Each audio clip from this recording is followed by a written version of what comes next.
Umur bapak berapa sih? Ya paling 10 tahun. 10 tahun? 10 tahun? Anak bapak berapa orang? Satu saja? Satu. Harta bapak berapa? Ya paling-paling bangsa 7 juta kali. 7 juta? Iya. Pak, kenapa bapak bohongi saya? Bapak punya buku biografi. Koran-koran, majalah-majalah banyak memuat cerita riwayat hidup bapak. Saya tahu umur bapak 70. Kenapa bilang cuma 7 tahun? Saya tahu anak bapak 8. Kenapa cuma bilang 1? Saya tahu harta bapak miliaran, mungkin triliunan. Pabrik di mana-mana, bank di mana-mana. Kenapa bilang uang bapak cuma 7 juta? Nah, kata si konglomerat tadi, kamu benar nak, kamu benar. Umur saya kalau jumlahnya memang 70 nak. Cuman ingat-ingat saya, baru 7 tahun terakhir ini saya sujud.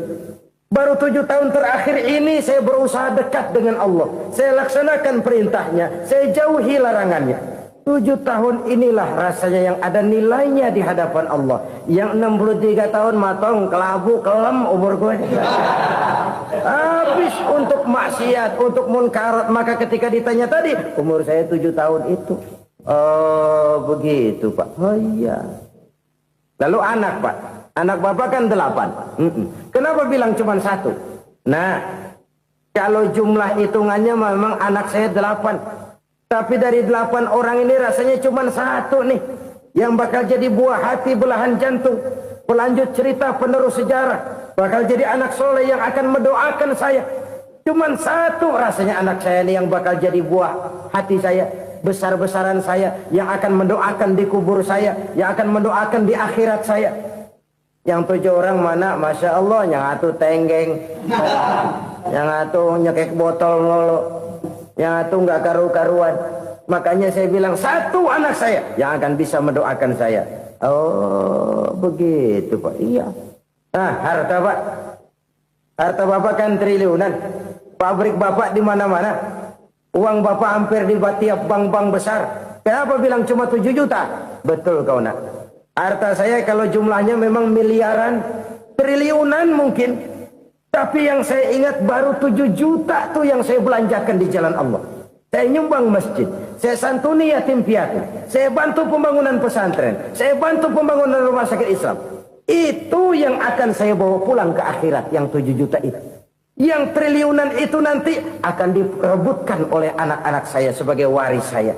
Jadi harta saya 7 juta itu yang bakal nemenin saya di akhirat. Yang akan saya bawa pulang jadi teman saya. Saudara-saudara kaum muslimin, jangan-jangan orang tua itu adalah kita-kita ini. Jangan-jangan kita-kita ini adalah orang tua itu. Jangan-jangan itu potret dari diri kita masing-masing. Dari sekian umur yang diberikan Allah, berapa tahun yang ada nilainya di hadapan Allah. Dari sekian anak-anak yang merupakan amanah, berapa yang akan mendoakan kita sebagai orang tuanya menjadi anak soleh.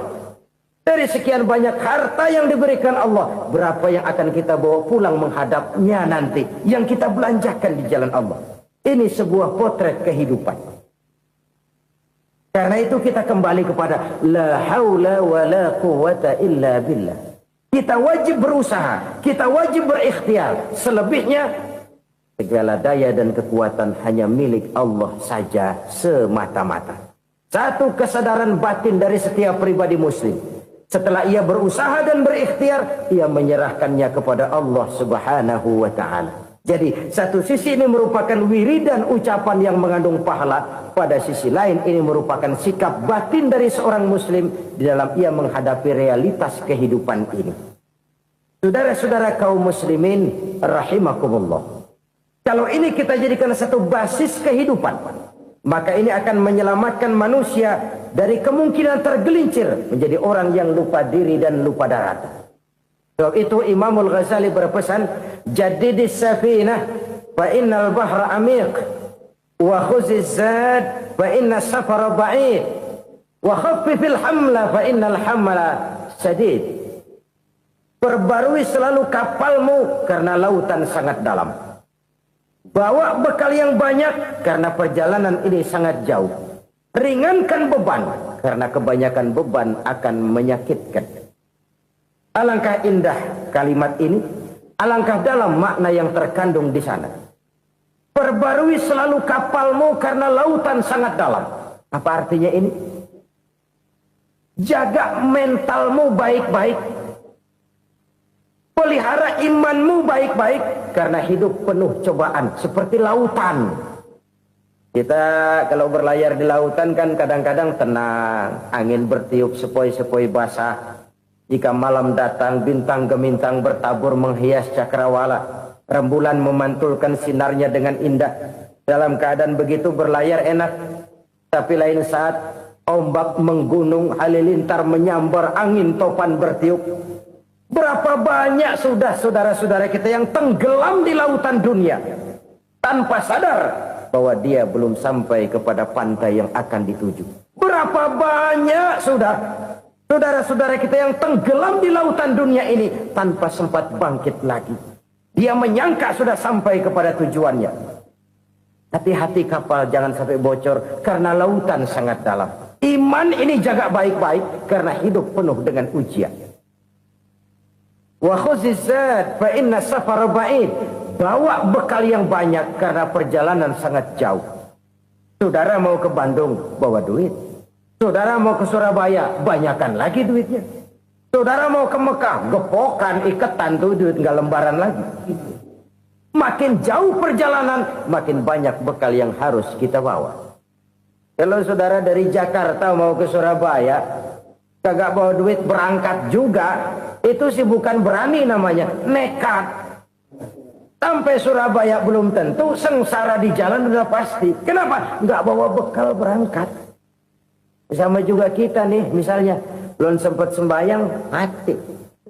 Waduh, berani banget orang. Belum punya bekal, mati. Sengsara di jalan. Atau bekal tidak cukup. Dari Jakarta saudara mau ke Surabaya, bawa duit 500 perak. Paling jauh Cikampek nyampenya itu. Paling jauh itu. Antara jauhnya perjalanan dengan bekal yang saudara bawa tidak seimbang. Hidup ini perjalanan panjang. A walking tour. Dimulai dari alam arwah. Sebelum jasad diciptakan, roh diciptakan lebih dulu. Dari situ pindah ke alam rahim. Dari alam rahim pindah ke alam dunia. Dari alam dunia pindah ke alam barzah. Baru menuju akhirat. Satu perjalanan panjang. Kalau bekal tidak bawa, sengsara di jalan. Bawa bekal yang banyak karena perjalanan ini sangat jauh. Wa khaffifil hamla, ringankan beban karena beban itu cuma akan menyulitkan. Kalau bekal itu sih keperluan, tapi beban nggak kita perluin, cuma ngeberat-beratin. Apa ini beban? Dosa. Kecurangan, kebatilan, kesoliman, ketidakadilan, kesewenang-wenangan. Itu akan jadi beban kita di akhirat. Alangkah celakanya, perjalanan panjang, bekal tidak bawa, beban kelewat banyak. Alamat sengsara di jalan. Pahala tidak ada, dosa berlipat ganda. Na'udzubillah, summa na'udzubillah. Kalau kita rangkum nasihat Al-Ghazali dengan kisah si konglomerat tadi, kita akan mengambil kesimpulan. Pertama, bekal terbaik dalam menghadapi gejolak kehidupan ini tidak lain adalah iman. Yang kedua, pahala dan dosa. Dua hal kontroversial.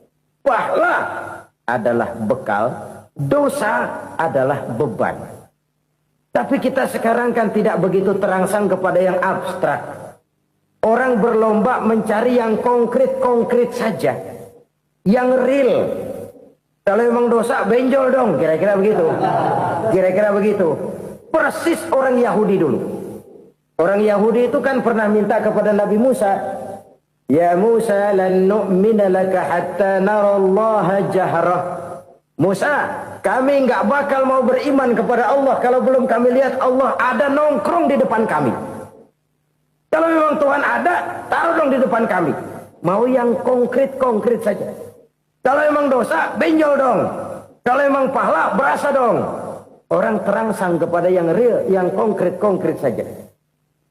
Karena itu, untuk mengejar dosa orang mau bayar. Tapi untuk mengejar pahala, walaupun tidak bayar, orang segan. Ini yang dikatakan oleh Nabi. Kamu mengharapkan ke surga, tapi kamu berat melaksanakan sesuatu yang bisa membawa kamu ke surga. Kamu ingin jauh dari neraka, tapi tiap saat kamu lakukan perbuatan-perbuatan yang justru menjerumuskan kamu ke neraka.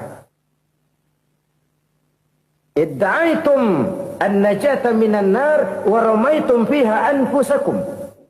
Kamu ingin selamat dari neraka, tapi kamu lemparkan diri kamu ke neraka. Kamu ingin masuk surga, tapi berat sekali kamu melakukan perbuatan-perbuatan yang bisa menyampaikan kamu di surga. Saudara-saudara kaum muslimin rahimakumullah. Jadi hal keempat yang merupakan perbendaharaan surga adalah la haula wa la quwwata illa billah. Satu sisi ini merupakan ucapan yang memperberat timbangan akhirat. Pada sisi lain ini merupakan sikap hidup seorang muslim. Kesadaran batin yang sangat dalam bahwa tidak ada daya dan kekuatan kecuali Allah.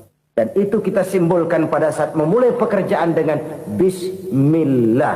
Dengan menyebut nama Allah. Satu kesadaran moral. Saya hanya bisa melakukan ini karena diberikan daya dan kekuatan oleh Allah. Lahirlah sikap tawadu, rendah hati, tidak melonjak menjadi angkuh dan sombong. Saudara-saudara, sampai sini dulu jumpa kita kali ini. Semoga 4 perbendaharaan surga ini dapat kita lakukan, yang kelak akan merupakan bekal kita di kemudian hari nanti. Amin ya rabbal alamin. Bapak-bapak, ibu-ibu, saudara-saudara kaum muslimin rahimakumullah. Di dalam kehidupan kita sebagai seorang muslim, minimal 5 kali dalam sehari semalam kita mendengar seruan untuk mendirikan solat yang disebut azan. Ada kalimat menarik di dalam kalimat azan itu, yakni seruan hayya 'alal falah, marilah menuju kepada keberuntungan, marilah meraih kemenangan. Seruan ini adalah kecenderungan dari setiap manusia, apapun warna kulitnya. Artinya, setiap orang dalam hidup selalu ingin meraih dan mencari kemenangan. Kemenangan akan melahirkan kepuasan batin, dan kepuasan batin memberikan kebahagiaan. Sedangkan kekalahan melahirkan penderitaan batin, dan penderitaan batin menjerumuskan seseorang di dalam berbagai bentuk kerugian. Jikalau inilah seruan azan, maka masalahnya ialah apa yang menyebabkan kita meraih kemenangan. Al-Quranul Karim memberikan tuntunan dan ajaran kepada kita bahwa orang-orang yang memperoleh kemenangan itu tidak lain adalah orang-orang yang bertakwa. Hanyalah mereka yang bertakwa kepada Allah Subhanahu wa ta'ala pada akhirnya akan tampil sebagai pemenang. Lalu siapa orang yang bertakwa itu? Dijelaskan dalam awal-awal Al-Baqarah. Orang yang bertakwa yang akan meraih kemenangan, pertama, alladzina yu'minuna bil ghaib, yaitu orang-orang yang beriman kepada yang gaib.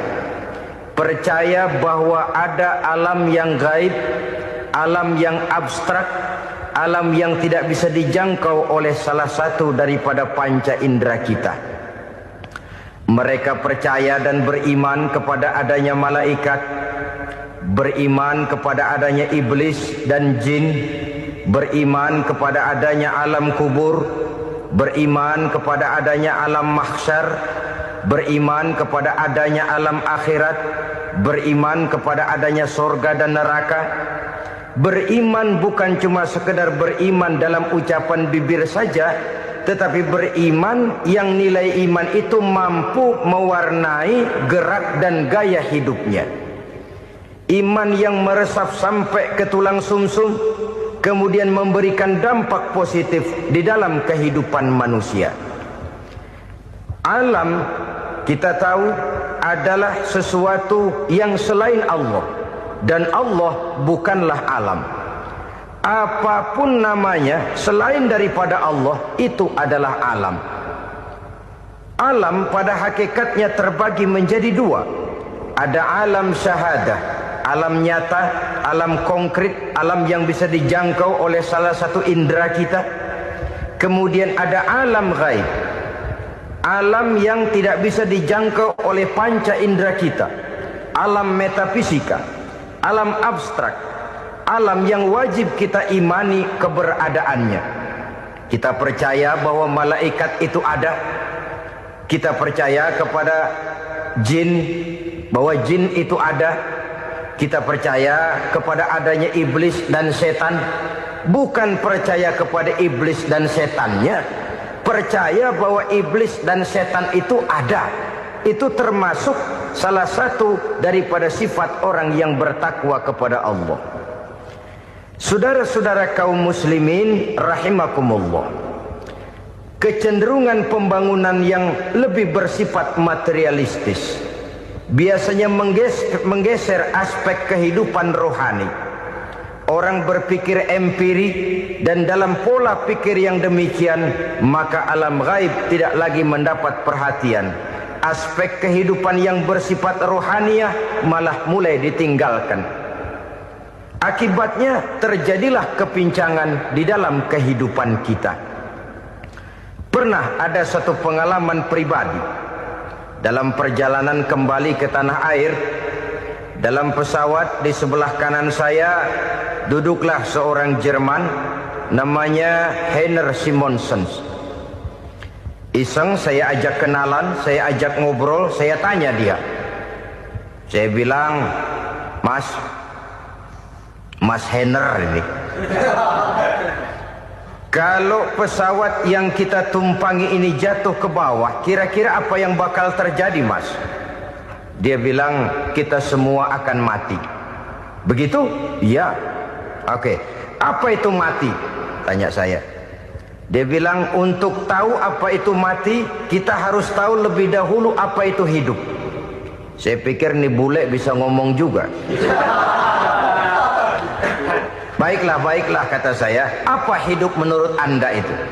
Oh, hidup itu dia bilang, kalau seluruh anggota badan kita bekerja secara normal, paru-paru memompa darah secara normal, jantung berdetak secara normal, sel-sel tubuh bekerja secara fit, dan organisme tubuh hanya mau bekerja secara normal, dia bilang, kalau kita memberi makan yang cukup, menu yang teratur, dan gizi yang lengkap. Saya bilang, kesimpulannya apa, Ner? Dia jawab, hidup adalah dari tangan ke mulut. Life is from the hand to the mouth, kata dia. Hidup adalah dari tangan ke mulut. Jadi masalah hidup tidak lebih daripada masalah isi perut. Orang pergi pagi, pulang sore, peras keringat, banting tulang, perut yang dibelain. Saya bilang, you are wrong. Sampean salah, Ner. Kamu orang Islam bukan? Bukan. Pantas. Kenapa saya salah? Dia bilang, ya jelas salah. Salahnya di mana? Kamu ini manusia. Kalau hidup cuma dari tangan ke mulut, saya bilang, kambing di kampung saya juga begitu pikirannya, Ner. Itu kambing di kampung saya, asal perutnya kenyang, sudah hidup dia. Perkara besok bagaimana, lusa prospeknya macam mana, bulan depan ada apa, kambing nggak pernah mikir. Di kampung saya kambing juga pikirannya begitu. Kamu Kristen ya? Tadinya. Loh kok tadinya, lalu apa sekarang kamu ini? Dia bilang, sekarang saya netral. Saya tidak beragama, tapi saya percaya kepada Tuhan sebagai pencipta alam. Saya ingat benar dia bilang, I haven't any religious, but I believe to God as the creator of the world. Kenapa bisa netral begitu, Ner? Habis saya bingung katanya. Islam bilang Islam baik, Kristen bilang Kristen baik, Hindu Buddha bilang Hindu Buddha baik, semua agama baik. Saya netral sekalian, nggak beragama. Yang penting saya percaya kepada Tuhan. Saya bilang, kamu ini kayak orang mau beli celana, lalu bingung. Yang satu bilang Levi's bagus, yang satu bilang Blue Jean hebat, yang satu bilang Wool England hebat. Celana ini hebat, celana itu bagus, celana ini hebat. Semua celana bagus, kamu bingung.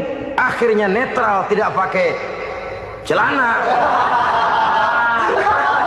Itu juga salah. Saya pikir-pikir, kemudian saya melihat bahwa dua pola berpikir Henner ini nampaknya sudah mulai menggejala di lingkungan masyarakat bangsa kita. Disadari atau tidak, secara jujur kita harus berkata, dua pola pemikiran Henner ini mulai berkembang di tengah masyarakat bangsa kita. Pertama, pola pikir materialisme. Hidup adalah dari tangan ke mulut. Masalah hidup tidak lebih masalah isi perut. Itu yang perlu dibela, dan disitulah arti kehidupan.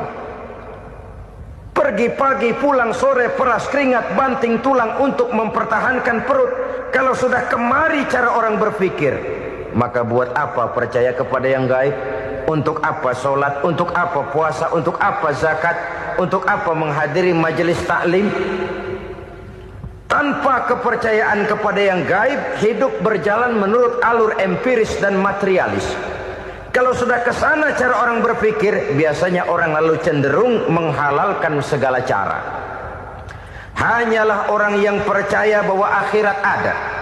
Hanyalah orang yang percaya bahwa alam kubur itu ada. Hanyalah orang yang percaya bahwa malaikat itu ada, hidupnya akan lebih terarah dan terkendali.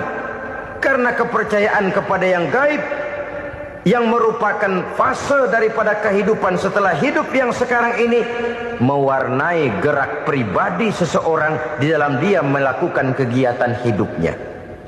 Pola berpikir materialisme, disadari atau tidak, mulai menggejala di lingkungan masyarakat bangsa kita. Hidup tidak lebih dari urusan tangan ke mulut, mulut ke tangan, tangan ke mulut. Asal perut sudah kenyang, hiduplah sudah. Perkara bagaimana prospek hari yang akan datang, bagaimana akhirat, tidak jadi persoalan. Ini yang oleh Nabi diperingatkan, ad-dunya sijnul mu'min wa jannatul kafir. Dunia adalah penjara bagi orang beriman dan surga bagi orang kafir. Dulu di zaman Belanda hadis ini pernah disalah tafsirkan, disalah artikan, digunakan sebagai senjata untuk mengkebiri dan membuat impoten umat Islam. Sudahlah umat Islam gak usah macam-macam, kata Belanda. Dunia ini kan penjara buat orang Islam, surga buat orang kafir. Di penjara jangan bertingkah.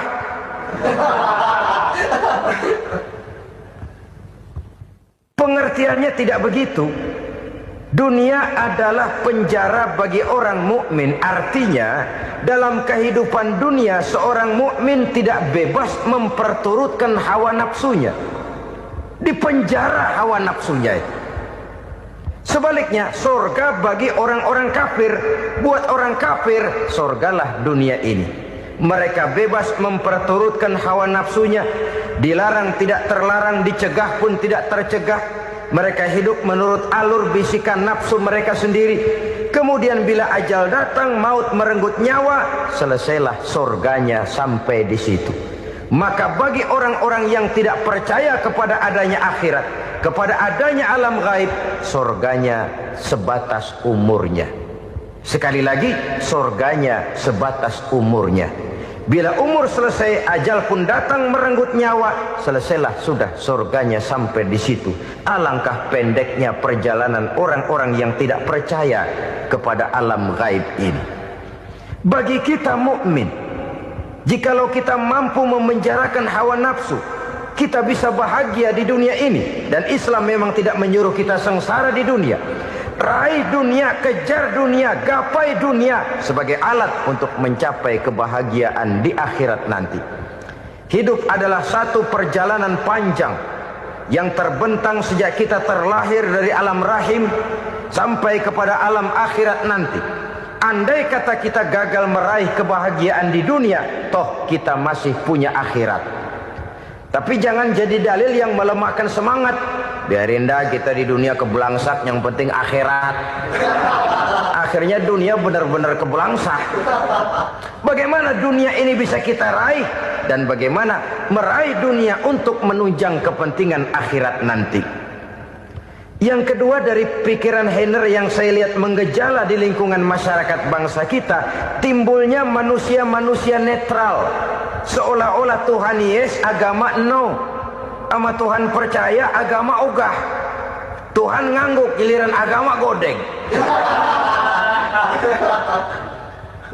Padahal hampir dalam setiap ayat dalam Quran, kata-kata amanu biasanya bergandeng dengan wa amilus sholihat. Iman dan amal soleh. Ini sebagai isyarat Tuhan dan agama jangan pernah dipisah-pisah. Apabila kita bertuhan, maka kita harus beragama. Apabila kita beragama, maka agama itu harus bersumberkan dari Tuhan yang kita imani itu. Tidak mungkin kita pisah, Tuhan yes, agama no. Sama Tuhan percaya tapi agama bikin sendiri. Sembayangnya cukup bengong 2 jam madep ngulon.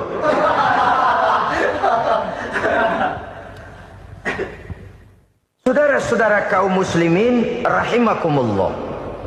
Jadi dengan demikian, agama yang kita akui merupakan unsur mutlak di dalam pembangunan sekarang ini, merupakan bagian dari kehidupan yang menuntun kita bahwa di balik alam nyata ini, di balik alam syahadah ini ada alam gaib.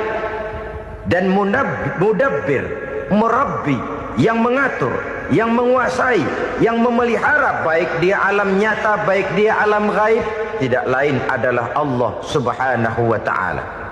Di sana ada satu super power, satu maha kekuatan yang kita perlu bersandar kepadanya. Sebagai makhluk nyata yang hidup di alam nyata, berbuatlah secara nyata sebagaimana harusnya kita berbuat. Karena Islam jelas bukan agamanya orang pemalas. Islam jelas bukan agamanya orang yang mengajarkan setelah selesai sholat boleh duduk, nggelenggem ayam-ayam, ndelohom, menghitung bintang di langit sambil menunggu keajaiban. Tidak. Islam adalah agama yang mengajarkan apabila sholat sudah selesai kamu kerjakan, bertebaranlah di permukaan bumi, cari karunia Tuhanmu. Jangan hidup berpangku tangan menunggu keajaiban. Karena hidup bukan undian. Jangan berharap untung besar tanpa mau peras keringat. Tapi di sebalik itu toh kita juga harus yakin bahwa di sisi usaha nyata yang kita lakukan ada satu super power, satu maha kekuatan gaib yang menentukan berhasil dan tidaknya usaha kita. Kepercayaan kepada hal semacam inilah yang mendorong kita untuk mempunyai sandaran vertikal, agar jikalau usaha ini berhasil, kita tidak lupa diri dan lupa daratan. Jikalau usaha ini gagal, kita tidak putus asa dan buruk sangka, tidak cupik pandangan dan sempit hati, tapi mampu melihat persoalan dengan kacamata putih sambil husnuzon kepada Allah Subhanahu wa ta'ala. Kita percaya malaikat itu ada. Ada yang namanya Raqib dan Atid, mengawasi gerak hidup kita sampai kepada gerak hati kita. Ini memberikan sugesti agar kita berhati-hati. Tidak sejengkal tanah pun kita bisa berlindung dari pengawasan Raqib dan Atid. Ada Munkar Nakir yang akan menyoal kita di alam kubur. Ada malaikat Malik, penjaga neraka. Ada malaikat Ridwan yang menjaga surga. Kita percaya kepada adanya jin. Kita percaya kepada adanya setan, iblis. Percaya kepada adanya, bukan mempercayai si setan, si iblis lalu menjadikannya sebagai teman. Tidak.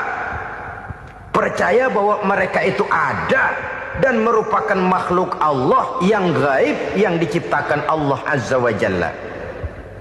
Kepercayaan kepada alam gaib memberikan motivasi terhadap gerak lahir manusia, sehingga dengan motivasi kepercayaan kepada yang gaib, gerak lahir jadi lebih terarah, jadi lebih terpelihara. Pernah seseorang bertanya, Pak, apakah adanya akhirat bisa dibuktikan secara ilmiah? Saya bilang tidak bisa, tidak bisa. Kenapa? Karena yang berangkat nggak pernah pulang kembali lagi. Kalau dia pulang kemari bisa kita tanya bagaimana enak di sono. Cuma secara moral saya katakan, lebih beruntung orang yang percaya kepada akhirat daripada yang tidak. Sekarang saudara percaya akhirat ada, lalu saudara baik-baik di dunia, sholat, puasa, zakat, menolong orang lain, menebarkan kebajikan. Saudara mati, andai kata akhirat tidak ada, toh dalam hidup saudara sudah berbuat baik, paling tidak nama saudara akan dikenang sebagai orang baik. Sebaliknya, saudara percaya, kata saya, bahwa akhirat tidak ada, lalu hidup semau-maunya, tenggelam dalam maksiat dan munkarat, menentang Allah, tidak mau ruku dan sujud. Lalu saudara mati, kemudian akhirat ada. Ayo, mau apa? Bekal tidak punya. Jadi secara moral lebih beruntung orang yang percaya kepada adanya akhirat daripada yang tidak percaya. Dan itu alam gaib yang tidak bisa dibuktikan secara eksat. Jangankan untuk membuktikan seperti itu, dalam kehidupan sehari-hari saja yang kita rasakan tidak selalu berbentuk toh. Angin, bagaimana sih bentuknya angin? Kita tidak tahu. Merah, buktinya kalau dikerok merah. Yang merah itu kulit, yang kulit kita bukan anginnya. Sakit, rasa sakit itu ada, tapi bagaimana bentuk sakit? Kita nggak pernah tahu. Kalau kita makan cabai pedas, bagaimana bentuk pedas itu tidak ada, tapi rasa ada. Bentuk pedas hijau, cabainya bukan pedasnya. Tidak semua yang kita rasakan bisa kita gambarkan dalam bentuk yang konkret. Oleh karena itu, sekali lagi bahwa kepercayaan kepada alam yang gaib mampu memberikan satu sugesti yang menata kehidupan seseorang lebih lurus, lebih terarah, dan lebih terkendali. Maka wajar kalau kepercayaan kepada yang gaib mengantarkan seseorang untuk meraih kemenangan. Kenapa? Dia percaya kepada yang gaib, bahwa akhirat ada, bahwa alam kubur ada, bahwa pertanggungan jawab itu ada. Maka dia lalu tidak hidup saenae udele dewe, itu loh. Tidak hidup menurut seleranya sendiri, terarah, teratur. Ini cirinya yang pertama. Orang bertakwa yang akan meraih kemenangan, mereka beriman, mereka percaya kepada yang gaib. Bahkan hal-hal konkret saja selalu berangkat dari yang gaib. Saudara-saudara, para remaja, para pemuda sekarang ini tidak pernah tahu toh siapa yang akan jadi teman hidup saudara. Kita bisa saja ngerancang, mentargetkan, tapi toh akhirnya yang namanya jodoh bukan kekuasaan kita. Rezeki di luar kemampuan kita. Begitu juga ajal. Maut, jodoh, ajal adalah contoh-contoh konkret bahwa pada akhirnya yang gaiblah yang menentukan. Bertahun-tahun ngelancong, emang jodoh seret, nggak jadi.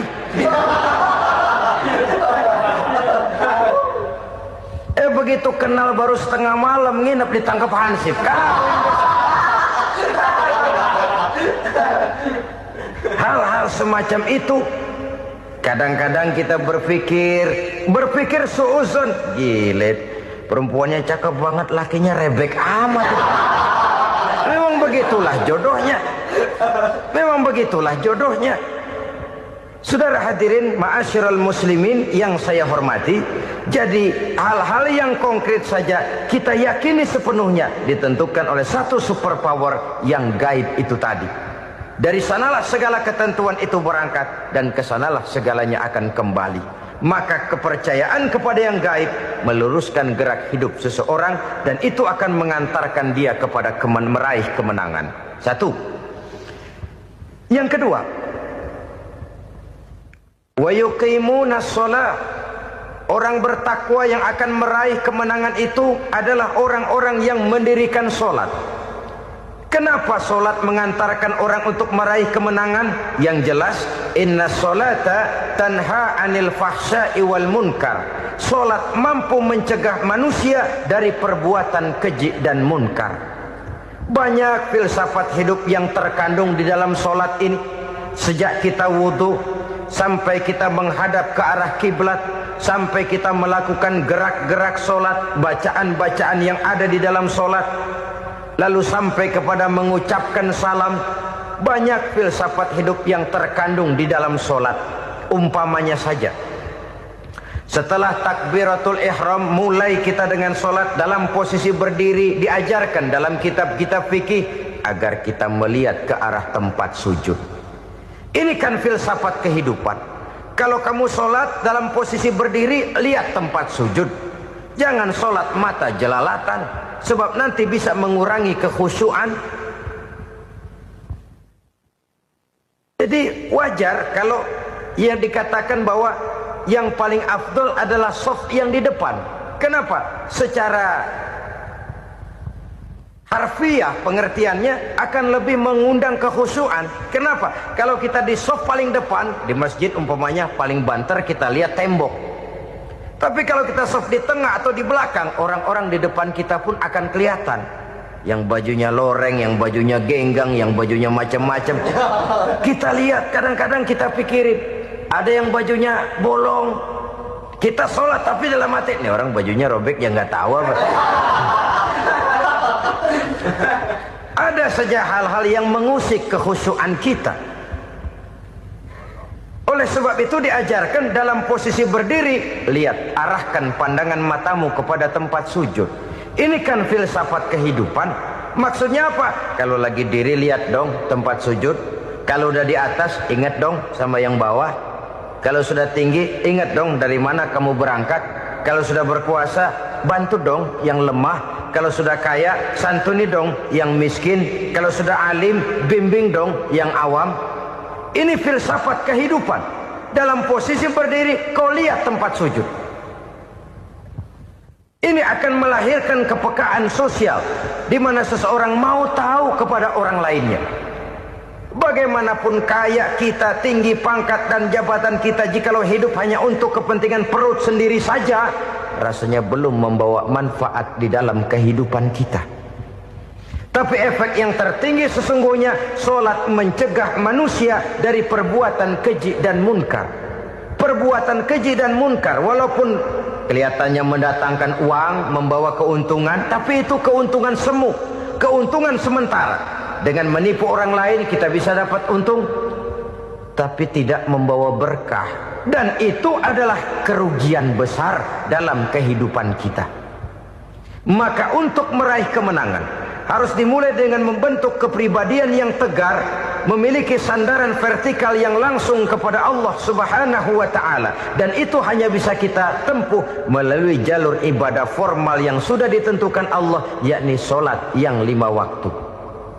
Untuk memperkuat itu, ada solat-solat sunnah, rawatib, nawafil, sebagai terminal-terminal kontrol cadangan untuk memelihara stabilitas temperatur batin di dalam kita berhubungan dengan zat yang maha gaib, yaitu Allah Subhanahu wa ta'ala.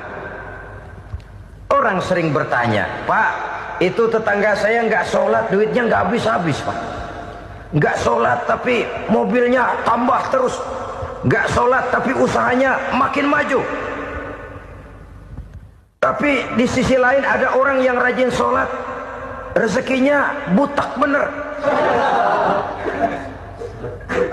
Anaknya mana kurus, mana korengan. Saudara hadirin, ma'asyiral muslimin rahimakumullah. Harus saya katakan bahwa solat memang bukan untuk cari duit. Solat adalah sandaran vertikal kita kepada Allah. Sedangkan soal rezeki itu berkaitan dengan sifat Allah Maha Pengasih dan Maha Penyayang. Allah Maha Pengasih, siapapun dikasih kalau mau usaha. Allah Maha Penyayang, tidak semua orang disayang oleh Allah Azza wa Jalla. Dan belum tentu banyak harta itu merupakan nikmat. Mungkin juga istidraj, Artinya istidraj itu dikasih tapi diambulin, kalau bahasa Betawinya itu. Dikasih tapi diambulin, itu bukan merupakan nikmat sesungguhnya, lebih merupakan azab dari Allah Subhanahu wa ta'ala.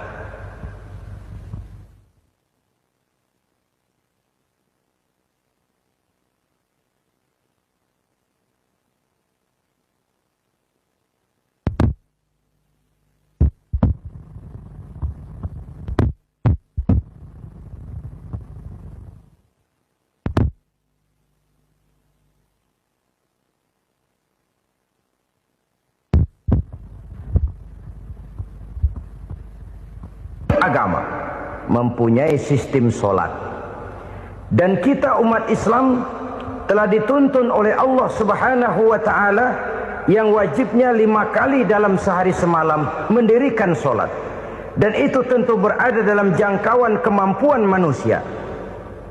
Pada awalnya barangkali kita memang merasa solat itu satu kewajiban, tapi semakin kita hayati makna, manfaat, dan filsafat yang terkandung di dalam ajaran solat, semakin sampai kita kepada keyakinan bahwa solat adalah keperluan kita.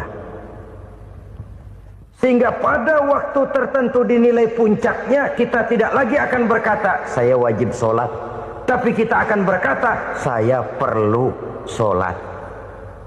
Kalau kita sudah merasakan itu adalah keperluan kita, nah di sanalah kita baru akan merasakan ruginya kalau hal itu tidak kita laksanakan.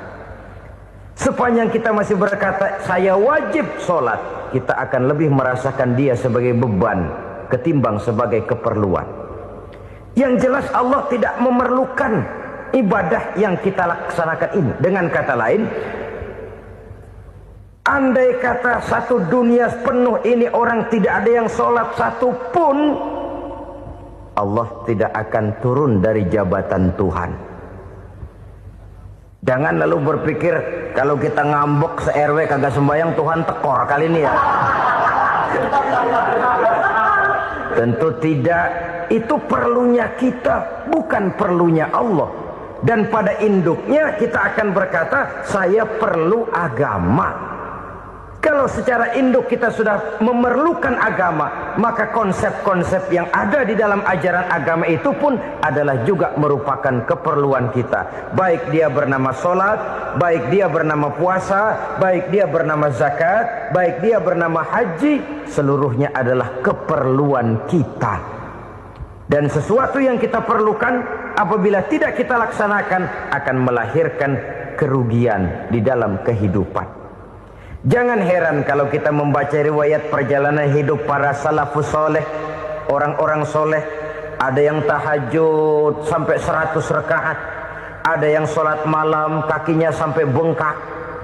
Kita sekalinya bengkak biri-biri. Ada yang sholat membaca surah dalam Al-Quran sampai khotam Quran. Kok mau? Mereka sudah merasakan itu keperluan. Itu saja soalnya.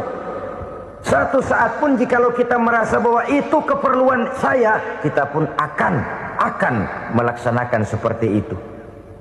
Keperluan saya dalam kehidupan. Inilah yang kedua. Yang ketiga, orang bertakwa yang akan meraih kemenangan itu, wa mimma razaqnahum yunfikun. Mereka membelanjakan sebagian daripada rezeki yang diberikan Allah kepada mereka. Mereka infakkan di jalan Allah. Ada satu dialog menarik. Satu hari seorang anak muda bertemu dengan seorang kakek-kakek yang sudah dikenalnya baik. Bertanyalah anak muda ini, "Kek, umur kakek berapa tahun?" 15 tahun, kata si kakek. Anak kakek berapa orang? 1. Harta kakek berapa banyak? 15 juta. Si anak muda ini bengong. Lalu protes, "Kok kakek bohongin saya?" "Kenapa?" "Saya tahu umur kakek 70 tahun. Kenapa ngaku 15? Saya tahu anak kakek 5. Kenapa bilang 1? Saya tahu kakek miliuner, miliaran uang kakek. Kenapa ngaku cuma 15 juta? Begini, kata si kakek tadi. Benar, umur saya 70 tahun. Tapi dari umur yang 70 tahun itu baru 15 tahun terakhir ini saya merasakan ibadah kepada Allah. Meninggalkan maksiat, jauh dari segala macam munkarat. Maka yang 15 tahun inilah yang benar-benar saya rasakan sebagai umur saya. Benar anak saya 5, tapi yang 4 susah diatur. Cuman satu rasanya nih yang bakal jadi si buah hati, belahan jantung, pelanjut cerita penerus sejarah. Cuma satu ini yang saya harapkan, yang akan jadi anak soleh, yang akan membuat saya menerima pensiunan pahala. Kalau yang 4 apek dah, nggak ada harapan. Yang satu nyekek botol melulu. Oh begitu, iya. Lalu kenapa kakek bilang harta kakek cuma 15 juta padahal saya tahu kakek uangnya miliaran, depositonya banyak? Ya karena 15 juta itulah yang saya ingat yang pernah saya belanjakan di jalan Allah. Saya merasa itulah harta saya yang sebenarnya. Yang miliaran yang saya simpan di bank kelak, kalau satu saat saya mati, akan jadi rebutan di antara anak-anak saya. Iya kalau anak saya soleh kayak yang satu ini. Kalau yang 4 tadi udah tulen dia bakal berantem dah berebut tuh. Jadi 15 juta yang saya belanjakan di jalan Allah inilah yang saya merasakan benar-benar harta saya yang sesungguhnya. Dialog ini patut menjadi bahan renungan kita bersama. Diberikan kita umur 40, 50, 60, 70, 80. Berapa tahun dari umur yang diberikan itu yang jalan mulus, yang kita gunakan untuk melaksanakan ibadah? Banyak harta kita simpan di bank, di lemari, di dompet, di tas. Tapi berapa yang sudah kita depositokan di jalan Allah yang akan menemani kita di hari kita kembali nanti? Maka orang bertakwa yang akan meraih kemenangan, wa mimma razaqnahum yunfikun, mereka membelanjakan sebagian dari rezeki yang diberikan Allah di jalan Allah subhanahu wa ta'ala. Ma'asyiral muslimin rahimakumullah. Zahirnya memang kita memberikan kepada orang lain, tapi hakikatnya kita menyimpan untuk diri kita sendiri. Kita memberikan kepada yatim piatu 25.000. Zahirnya kita memberikan si yatim, hakikatnya kan kita cuma nyimpan. Saya berikan, titip kepadamu, ini untuk saya di akhirat. Kau boleh belikan baju, kau boleh belikan untukmu makan, kau boleh bayarkan sekolahmu. Ini untuk saya. Hakikatnya kita nyumbang masjid 1 juta, zahirnya kita berikan kepada panitia masjid, tapi hakikatnya kan cuma titip 1 juta ya untuk saya di alam kubur nanti. Silahkan kau boleh belikan semen, ini uang, belikan besi, belikan pasir. Saya cuma sekedar titip untuk kepentingan saya. Hakikatnya kita cuma sekedar menitip.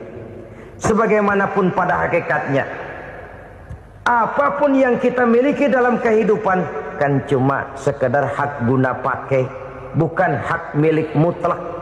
Harta kita, rumah kita, kendaraan kita, kebun kita, pabrik kita, hak guna pakai saja. Hak milik mutlak cuma untuk Allah subhanahu wa ta'ala. Saudara-saudara kaum muslimin rahimakumullah. Ini yang ketiga. Kemudian yang keempat, orang-orang bertakwa yang akan meraih kemenangan, allazina yu'minuna bima unzila ilaika.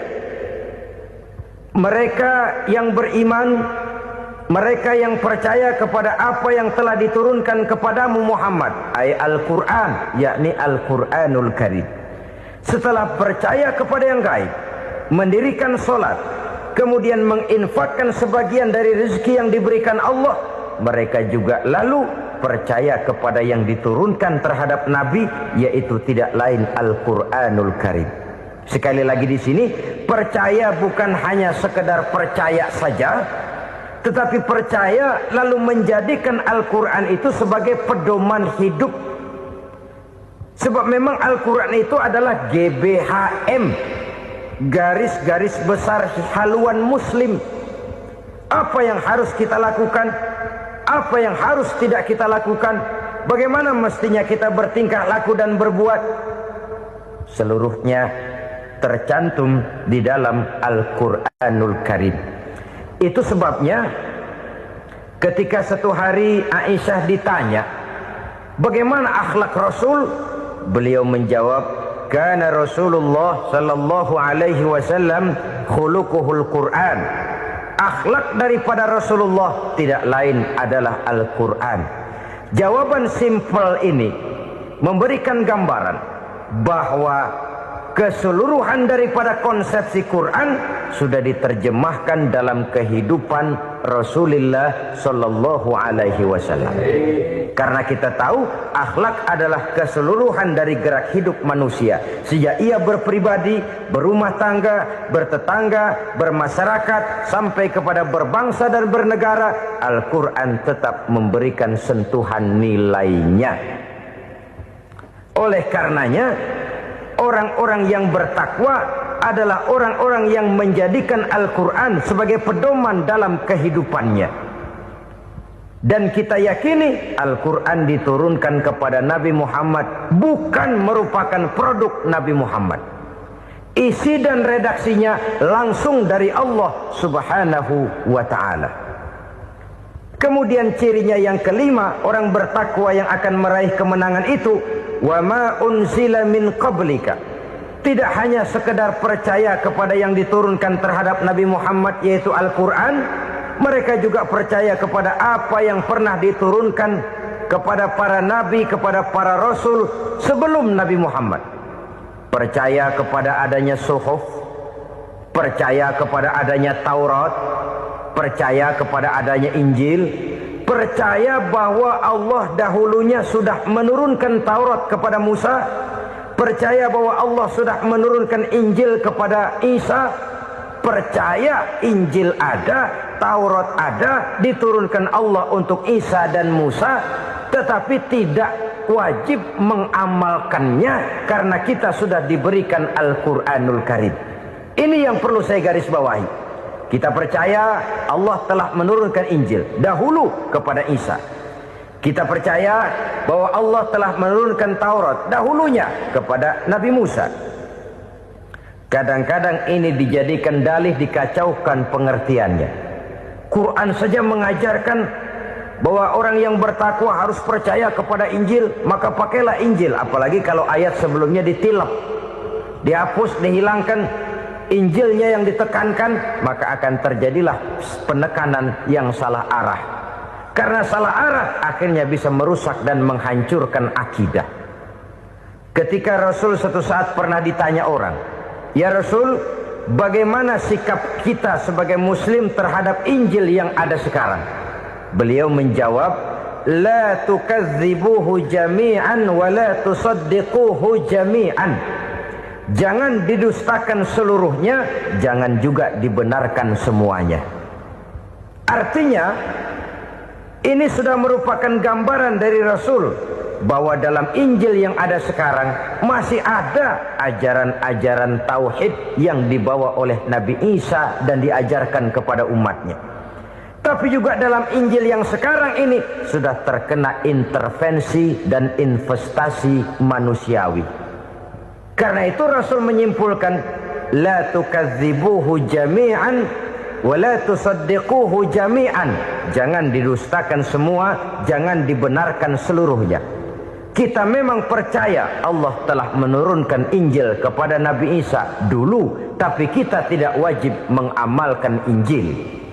Kita percaya Allah telah menurunkan Taurat kepada Nabi Musa, tapi kita tidak wajib mengamalkan kitab ajaran Taurat.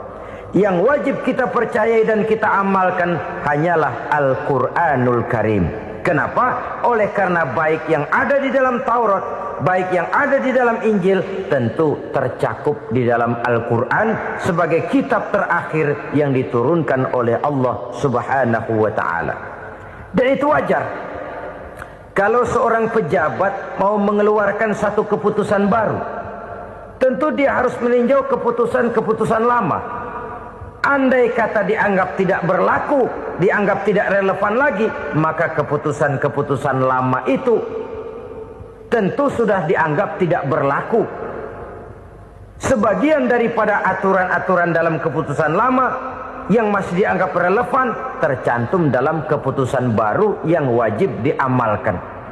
Begitulah hubungannya antara Al-Quran, Taurat, Zabur, dan Injil.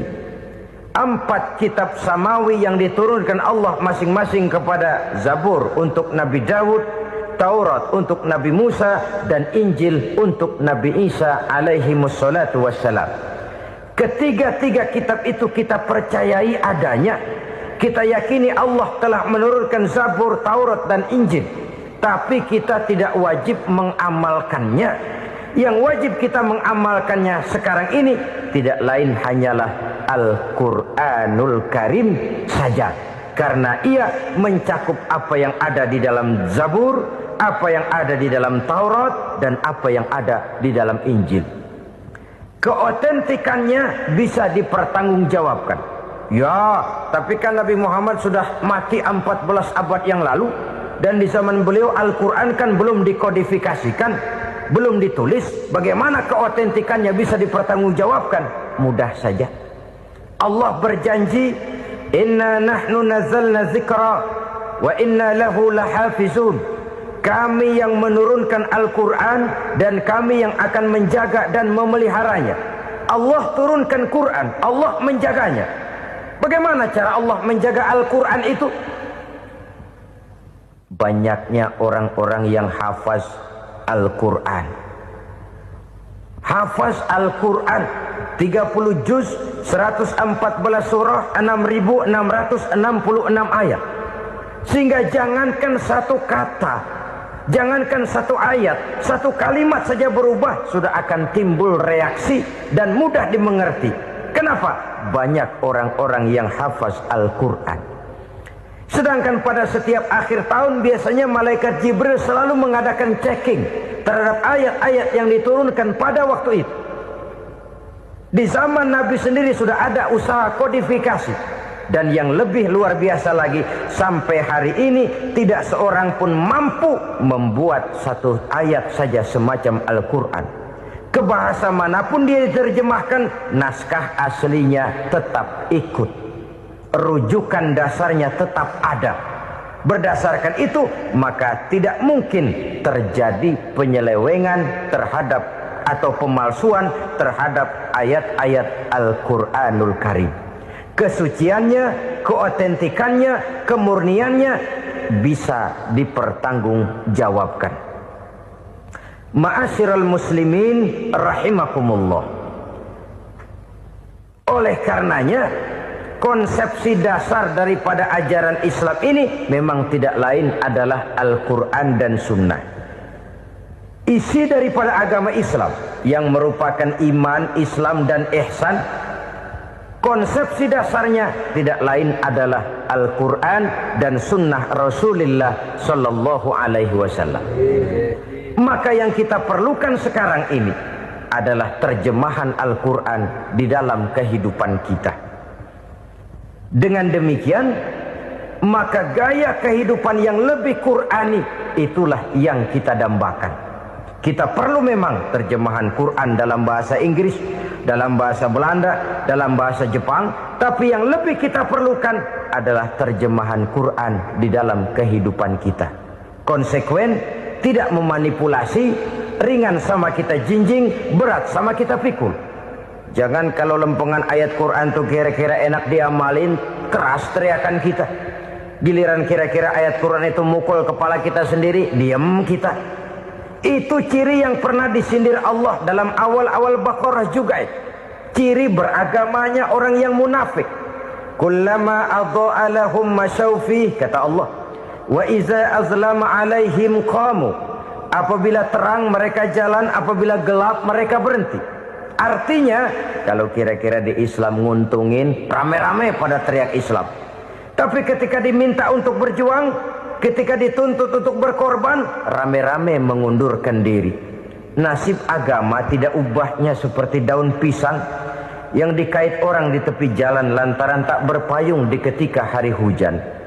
Manakala hujan usailah sudah, daun itu pun dicampakkan di tepi jalan, diinjak pula orang nan lalu. Artinya orang menjadikan agama cuma sebagai lipstick, decoration only, tidak konsekuen. Hanya pada saat-saat kelihatannya Islam membawa keuntungan, rame-rame orang teriak-teriak tentang Islam. Tapi jikalau diminta berjuang, jikalau dituntut untuk berkorban, biasanya rame-rame juga mengundurkan diri. Jangan heran kalau mayoritas hitungan kita, tapi minoritas peranan kita. Kuantitas kita dalam jumlah, tapi dalam kualitas kita lebih sering jadi penonton daripada jadi pemain. Padahal itu sangat tidak boleh terjadi. Umat Islam di Indonesia harus bangkit. Umat Islam di Indonesia harus sadar akan keberadaannya. Tidak boleh hanya jadi penonton berpangku tangan.